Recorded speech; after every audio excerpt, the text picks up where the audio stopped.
যারা মদখোর, জুয়াখোর, নেশাখোর, তাদেরকে আল্লাহ পাক সবে কদর রাতেই মাফ করবে না।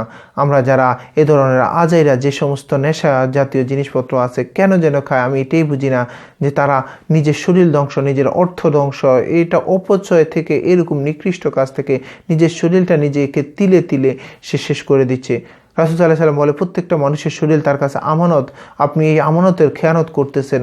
আপনার এই শরীরটা আপনার নয়, আপনার হাত আপনার না, আল্লাহ আপনাকে দিয়েছে, আর আপনি এই আমানতের খেয়ানত করতেছেন।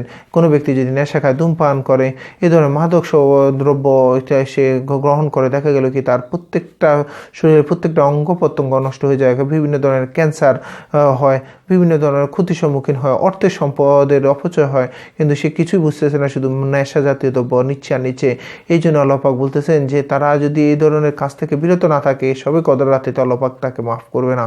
আমরা একটু লক্ষ্য রাখবো, আমরা এই সমস্ত জিনিসপত্রগুলো থেকে নিজেরা দূরে থাকবো এবং বন্ধু বান্ধব, আত্মীয় স্বজন সবাইকে দূরে রাখার জন্য চেষ্টা করবো ইনশাআল্লাহ।